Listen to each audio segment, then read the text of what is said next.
Prolog, Eliza. Apakah kalian percaya dengan yang namanya pertanda? Bukannya aku percaya tahayul, tapi aku sangat mempercayai pertanda. Seumur hidup, aku selalu berhasil menghindari berbagai masalah berkat pertanda-pertanda di sekelilingku. Namun, malam ini, aku mempercayai pertanda yang salah, dan tahu-tahu saja hidupku yang indah dan sempurna berakhir. Martinuslah yang membujukku untuk datang ke pestanya. Marty sebenarnya punya reputasi jelek lantaran sombong banget dan punya hobi menindas orang, bukan tipe cowok yang biasa kuajak bergaul. Tapi bagiku Marty cukup menyenangkan. Dia lumayan ganteng, kaya, dan selalu bersikap baik padaku. Pokoknya, tak ada alasan bagiku untuk memusuhinya. Meski begitu, aku tidak bisa begitu saja menerima undangannya. Hidupku dipenuhi banyak aturan yang berhasil membuatku menjadi salah satu cewek populer di sekolah, dan salah satunya karena bersikap jual mahal saat diajak pergi oleh cowok. Aku tahu, undangan ke pesta bukan berarti dia mengajakku kencan, tapi aku akan tetap memasang sikap jual mahal. Hanya untuk membuatnya semakin ngebet. Orang tua gue nggak ngasih gue keluar malam-malam begini, Mar. Halah, orang tua kuno, cemoohnya. Orang tua gue nggak pernah ngelarang gue tuh. Ayolah Za, kalau lo nggak datang, pestanya nggak akan seru. Melihatku masih ragu-ragu, dia menambahkan dengan licik, gue juga ngundang Verly lo. Kak Verly. Jantungku serasa berhenti sedetak saat mendengar nama kakak kelas super ganteng yang sudah lama kutaksir itu. Lebih tepatnya lagi, sejak aku masuk SMA. Dan aku tidak bertepuk sebelah tangan, karena Kak Verly jelas-jelas menunjukkan perasaan sukanya padaku. Dia selalu mengajakku ngobrol di sekolah, meneleponku di rumah, menungguiku sampai pulang ekskul, singkatnya, semua hal yang dilakukan oleh cowok-cowok yang sedang PDKT. Dan semua itu tak luput dari pengamatan semua orang, membuat kami langsung dijuluki sebagai pasangan paling populer di seluruh SMA Harapan Nusantara. Namun sayangnya, cowok itu cowok terlarang untukku, dan aku cewek terlarang untuknya, setidaknya untuk saat ini. Ini semua gara-gara Erika, kakakku, atau lebih tepatnya lagi, kakak kembarku, yang hanya lebih tua 5 menit daripada aku, yang selalu membuat onar di mana-mana. Meski secara fisik kami kembar identik, kepribadian kami berdua sangat bertolak belakang, bagaikan langit dan bumi, api dan air, surga dan neraka. Ya, sebenarnya aku tidak ingin menyinggung masalah ini. Aku tidak suka mengungkapkan keburukan keluarga sendiri. Buatku, itu bagaikan mencoreng muka sendiri, dan seperti yang mungkin sudah kalian ketahui, aku cewek yang jaim banget. Tapi reputasi Erika yang buruk itu memang sudah terkenal, sampai-sampai kuduga kalian sudah pernah mendengarnya. Lebih parah lagi, dia bertingkah seolah-olah semakin buruk reputasinya, dia semakin bangga. Rajin bolos, tidak pernah bikin PR, sering membantah guru-guru, selalu melibatkan diri dengan setiap konfrontasi di sekolah. Sepertinya tujuan hidupnya hanya melanggar setiap peraturan yang ada. Satu-satunya kelebihan yang menolongnya adalah nilai-nilainya yang termasuk luar biasa tinggi. Tanpa pernah belajar dan mengerjakan tugas, dia merupakan peraih tetap ranking 1 di kelasnya. Hanya itulah, dan harapan guru-guru bahwa suatu hari mereka bakalan sanggup menjinakkannya, yang membuat Erika belum dikeluarkan dari sekolah. Dengan sifat seperti itu, Erika mengundang banyak musuh, dan salah satunya adalah aku, adik kembarnya sendiri. Di sekolah, kami berdua saling tak memedulikan, seolah-olah kami orang asing yang tak saling mengenal. Akibatnya, meski punya kakak kembar yang begitu menakutkan, aku tak mengalami masalah pergaulan di sekolah dan tetap menjadi cewek populer seperti biasanya. Oke, kalian yang tidak mengenalku akan mengira aku membenci Erika. Kalian salah besar. Tidak ada setitik pun sifat jelek pada diriku yang membuatku sanggup berpikir sejahat itu. Bagaimanapun, Erika saudara kembarku, dan tidak peduli apa pendapatnya tentang diriku, aku sayang sekali padanya.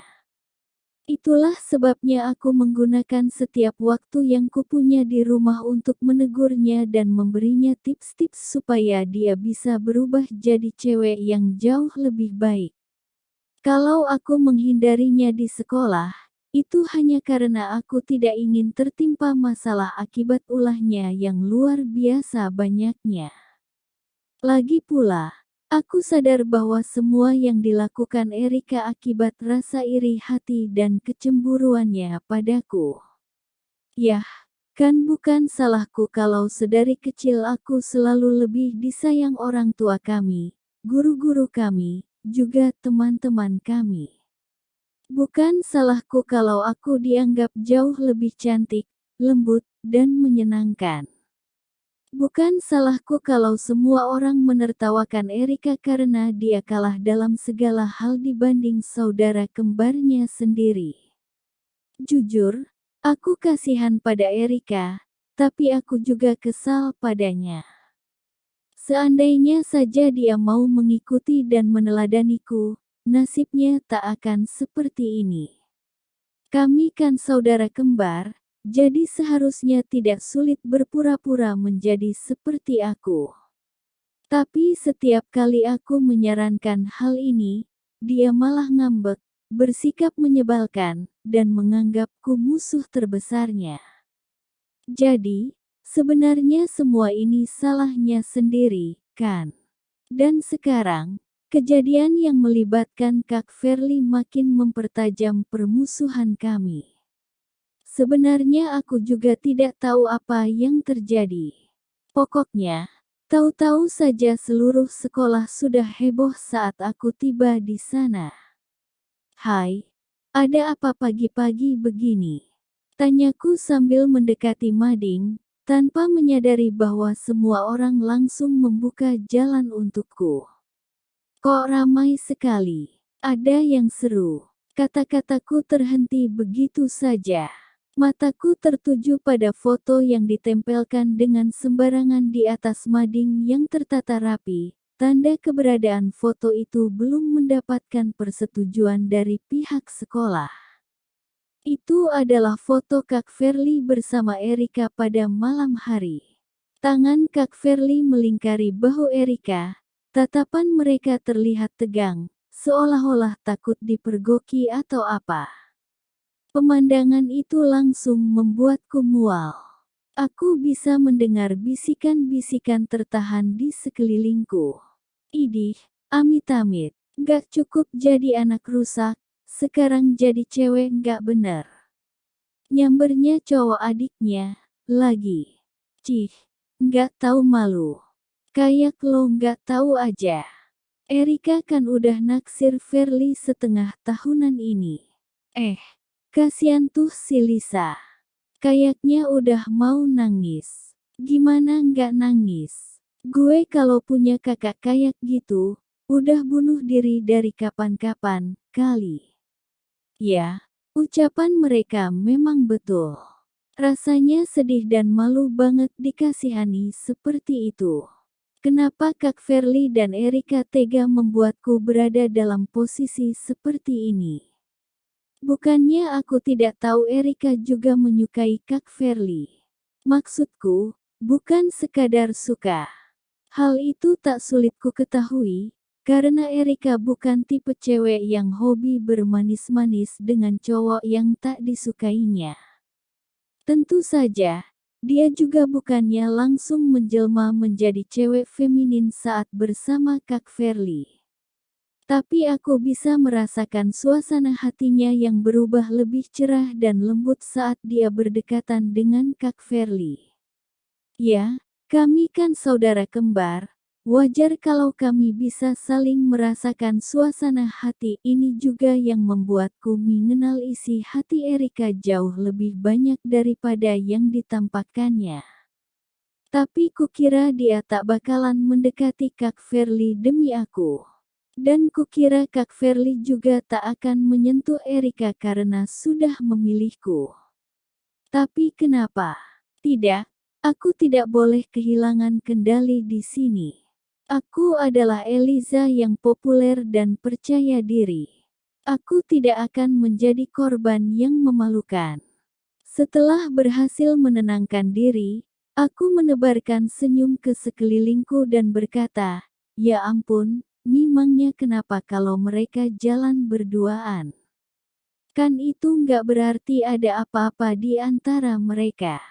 Kalau iya, lalu kenapa? Tapi bukannya Verly itu pacar lo, Za?" "Iya, timpal yang lain. Nggak etis, tahu, ngedeketin pacar saudara sendiri. Saudara kembar pula. Erika itu udah keterlaluan, Za. Sekali-sekali harus lo omongin, biar tahu diri." Aku masih ingin terus menjawab semua pertanyaan yang ada untuk membangun harga diriku, namun tiba-tiba terdengar suara keras menyela kami. "Weleh, weleh. Rame bener di sini. Memangnya ada gosip menarik apa di mading jelek ini?" Mendengar suara itu, aku mengerang dalam hati. Aduh, kenapa dia harus muncul pada saat-saat kayak gini? Buat yang hanya sekilas mengamati kami, tak ada yang bakalan mengira kami kembar. Aku selalu tampil dengan rambut panjang dan lurus dengan hiasan pita yang feminin. Garis tubuhku halus dan lembut dengan seragam putih cemerlang dan disetrika rapi, dipertegas dengan gerak-gerik yang halus, anggun, dan, dalam beberapa kesempatan, agak berkesan sombong. Sementara Erika malah sengaja memotong rambutnya hingga mirip cowok, bahkan rambut itu sengaja digel dengan model jabrik seperti Delon. Seragamnya yang sudah mulai dekil dihiasnya dengan tulisan-tulisan dari spidol hitam. Linkin Park Rules, Eminem Rocks, Eat My Shot, dan tubuhnya yang langsing cenderung kurus namun berotot itu tampak kasar, mirip truk yang tidak segan-segan melindas siapapun yang menghalangi jalannya. Dia lebih kurus dibandingkan aku yang cenderung berisi, dan karena itu pula dia tampak lebih tinggi. Yah, mungkin saja tubuhnya sedikit lebih tinggi daripada tubuhku. Entahlah. Kami tidak pernah mengukurnya. Wajah kami yang seharusnya mirip pun terlihat berbeda. Sebagai ABG, kami diam-diam bereksperimen dengan alat rias, namun kami semua melakukannya sambil berusaha sebisa mungkin untuk tidak mencolok. Karena itulah, meski menggunakan lip gloss dan pensil alis, wajahku kelihatan alami. Namun Erika malah tampil dengan gaya gotik yang sangat aneh. Garis matanya ditebalkan dengan eyeliner, sementara bibirnya dipoles lipstik berwarna coklat tua. Aku tahu, dia merias wajahnya bukan karena dia ingin kelihatan cantik, tapi hanya karena dia ingin membuktikan bahwa dia tidak takut dengan larangan sekolah. Alasan yang benar-benar kekanak-kanakan. Air muka kami juga sangat bertentangan. Sementara aku selalu menjaga supaya ekspresiku tampak dingin dan agak sombong, wajah cewek populer seharusnya begitu, kan? Erika selalu menampakkan air muka sengak dan jahil. Namun saat ini, wajahnya yang sok langsung membeku saat tatapannya jatuh pada foto yang membuat gara-gara itu. What the F? Erika, bentakku, cukup untuk menahan Erika supaya tidak mengucapkan kata-kata kasar di depan umum. Meski tidak melanjutkan makiannya lagi, Erika tidak memedulikan diriku. Dengan ganas dia mencabut foto itu dari mading, lalu meremasnya. Matanya yang nyalang mengedar ke sekelilingnya, dan berhenti saat menatapku. Oke, apa dia menuduhku pelakunya? Aku membalas tatapannya dengan sorot mata memohon, berharap supaya dia tidak mempermalukan kami berdua dengan bertengkar di depan umum, dan topiknya mengenai rebutan cowok pula. Ini akan sangat menghancurkan reputasi kami berdua. Aku nyaris mengkeret saat dia berjalan ke arahku, menjejalkan remasan foto itu ke tanganku, dan berkata dengan suara rendah namun jernih dan terdengar oleh semua orang di sekitar kami. Suatu saat gue bakalan bunuh lo buat yang satu ini. Aku ingin membela diri, mengatakan bahwa bukan aku pelakunya, namun lidahku keluh. Soalnya, ancaman itu benar-benar terdengar mengerikan. Seolah-olah dia memang sanggup membunuhku. Yang membuatku lebih buruk lagi, sepertinya Kak Verly juga tidak punya penjelasan yang lebih masuk akal untukku.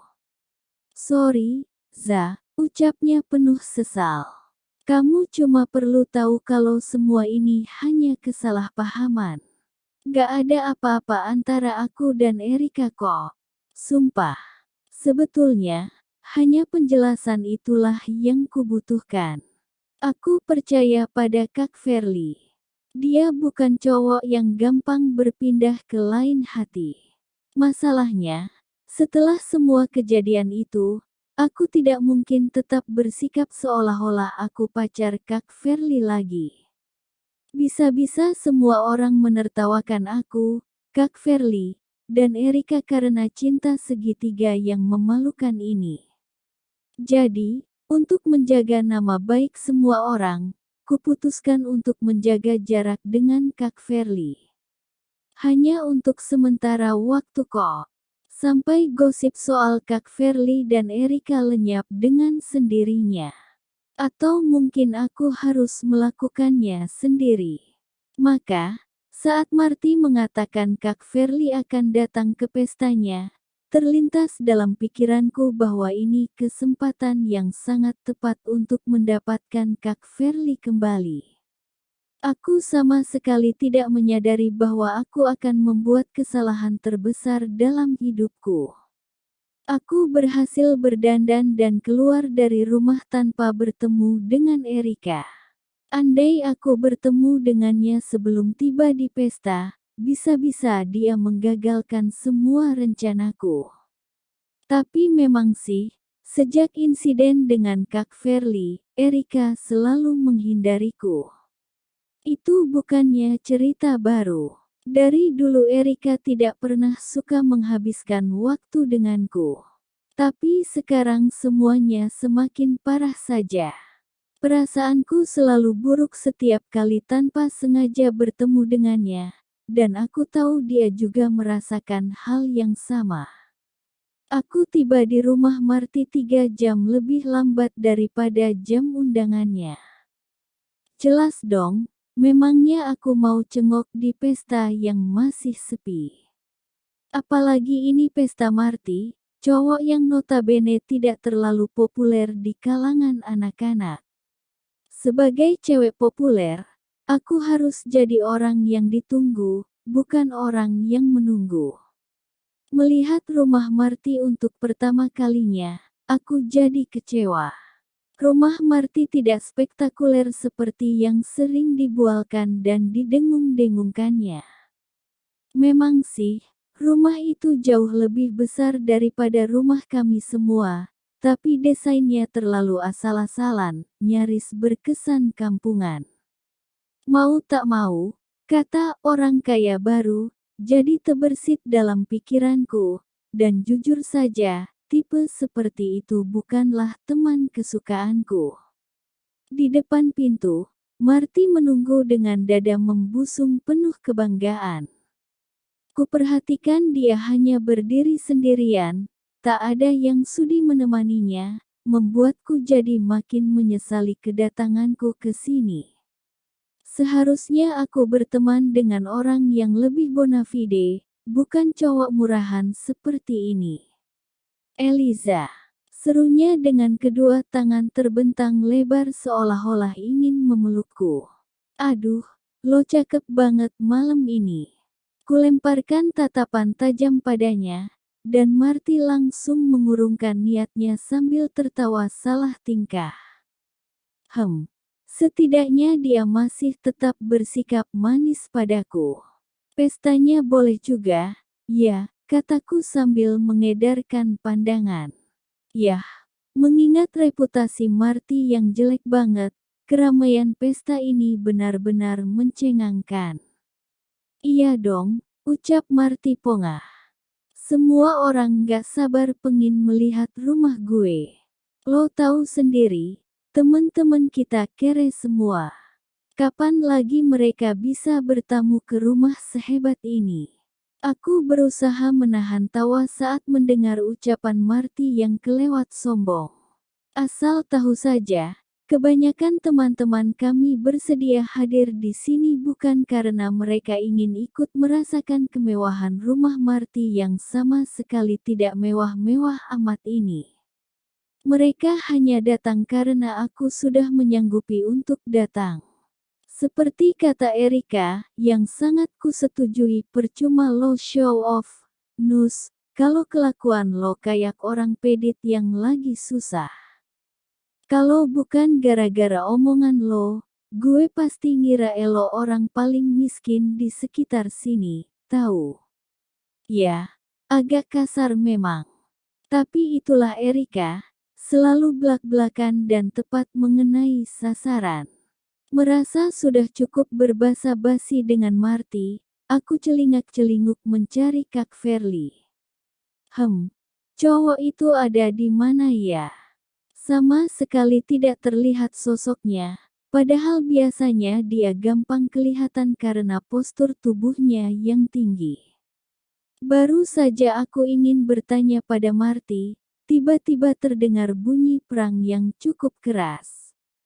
Sial, dia melakukannya lagi. Teriak Marty frustrasi. Apa itu? Tanyaku ingin tahu. Kakak lo. Ternyata Erika memang ada di sini. Yah, itu akan menambah efek baik terhadap rencanaku, kalau aku berhasil ketemu Kak Verly, tentu saja. Dari tadi dia ngelemparin kaca jendela rumah gue pakai batu. Lanjut Marty. Aku nyaris tertawa saat melihat muka Marty yang kelihatan jengkel banget namun tak berdaya. Tapi tidak sepantasnya aku menertawakan si tuan rumah. Bisa-bisa aku malah disangka berkomplot dengan Erika. Amit-amit deh. Maka ku pasang muka malu dan berkata, aduh, maafin ulah Erika ya, Mar. Dia sebenarnya nggak jahat kok, cuma suka bikin keonaran di mana-mana. Makanya lo suruh bokap lo hukum dia yang keras dong. Teriak Marty tak senang. Orang kayak gitu nggak bisa dibaikin. Harus tegas. Aku ingin mengingatkannya bahwa baru beberapa waktu yang lalu dia bilang orang tua kami seharusnya tidak melarang-larang kami. Jadi sebenarnya apapun yang dilakukan Erika tak perlu diurusi orang tua kami. Tapi supaya Marty tidak semakin kalap, aku hanya mengangguk-angguk. Akan gue sampaikan ke orang tua gue, Mar. Bagus. Pastikan dia dapat hukuman yang berat, ya. Iya, Prang. Ah, brengsek. Mendengar jeritan frustrasi Marty, aku tidak bisa menahan tawaku lagi. Untunglah Marty sudah meninggalkanku. Aku tidak tahu apa yang bakal dia lakukan. Sudah jelas dia tak sanggup menghadapi Erika sendirian. Mungkin dia bakalan memanggil satpam setempat. Mungkin juga dia bakalan menyuap Erika untuk pergi, yang mungkin malah akan menggunakan kesempatan ini untuk memeras Marty. Coba aku bisa menemukan Kak Verly sebelum Marty mengusir Erika. Jantungku berhenti sejenak saat melihat sosok gelap mengerikan melintas di luar jendela. Ya ampun, itu kan Erika. Dengan tampang brutalnya, dia betul-betul kelihatan seperti hantu penasaran. Lupa dengan permusuhan kami, aku langsung menghampiri jendela. Erika menoleh. Wajahnya kelihatan aneh saat berpaling menatapku. Apa yang lo lakuin dari tadi? Todongku tanpa memedulikan tanggapannya yang kasar. Apa betul lo yang bikin hancur rumah Marty? Siapa lagi kalau bukan gue? Erika menyeringai jahil. Biar tuh anak kapok bikin pesta. Lo juga ngapain muncul di sini? Kalau lo kagak ada, anak-anak lain pasti pulang. Tersinggung dengan nada menuduh dalam suaranya, aku menyahut kesal, ya suka-suka gue dong. Erika menatapku dengan mata disipitkan. Sebenarnya, apa sih permainan lo kali ini? Aku mendecak. Kakakku ini selalu mengira aku punya niat tersembunyi. Padahal semua juga tahu, dialah yang sebenarnya selalu memiliki niat tersembunyi. Yah, bukannya dia salah-salah amat sih, tapi aku hanya ingin mempertahankan apa yang menjadi milikku, dan itu bukan sesuatu yang salah, kan? Memangnya salah kalau gue datang ke pesta temen gue sendiri. Temenan sama cacing pun elo mau. Dasar menjijikkan. Oke, aku makin kesal saja dibuatnya. Saudaraan sama ular pun gue nggak masalah. Kenapa harus takut temenan sama cacing? Erika menatapku penuh kebencian. Ya udah, terserah elo deh. Gue pulang aja. Males gue keliaran gak jelas di sini. Dalam sekejap, dia pun menghilang dari hadapanku. Bagus, ini berarti dia tidak bakalan memergokiku menjalankan rencanaku. Tapi omong-omong, di mana Kak Verly? Rencana ini tidak bakalan berjalan dengan baik tanpa dirinya.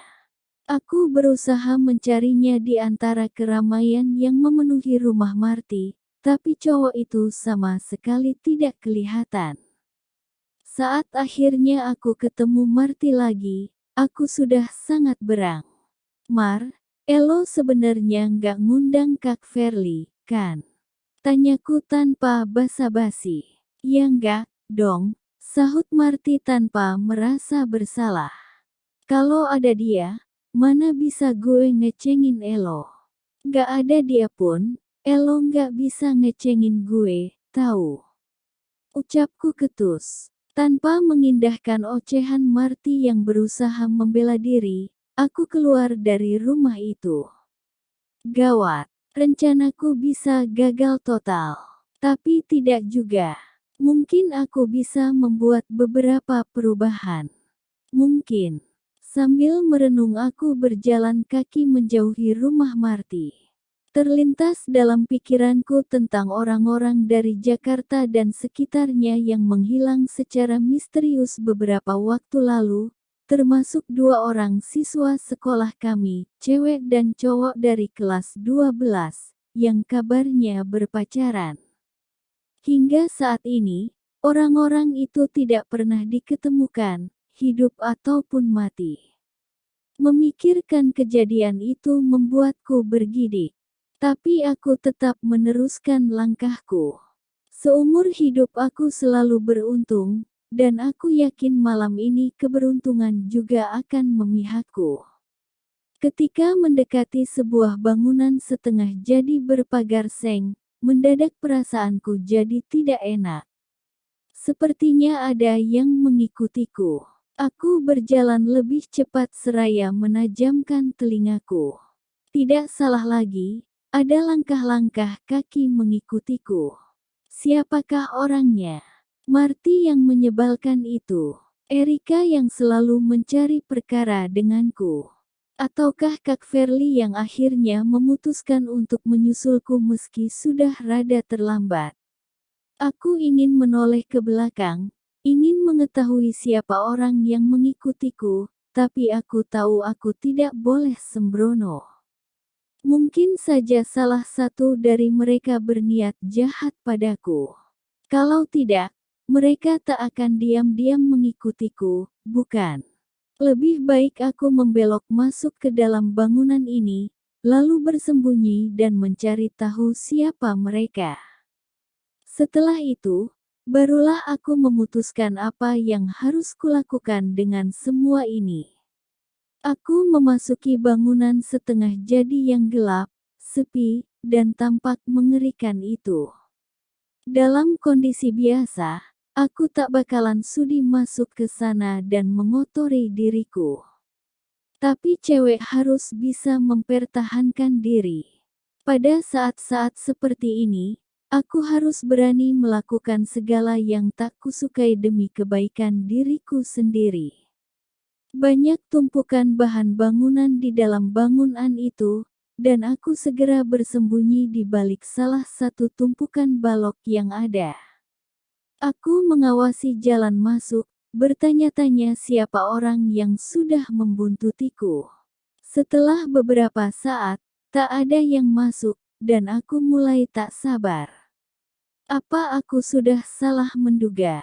Mungkinkah bunyi langkah tadi hanyalah bunyi langkahku sendiri yang bergema?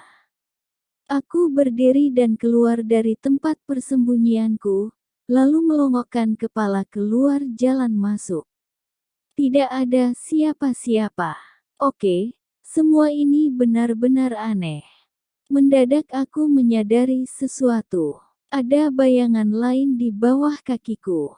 Aku membalikkan tubuh dengan cepat, tapi sepertinya aku kalah cepat. Mataku terbelalak melihat sosok berlumuran darah itu. Rasa takut menyergap hatiku. Sekarang giliranmu. Dan seperti itulah, kehidupan sempurna yang kujalani selama ini berakhir. Berbaliklah sekarang juga. Tapi aku tetap nekat dan berjalan terus. Saat itulah, sebuah sosok muncul dari kegelapan dan menerkamku.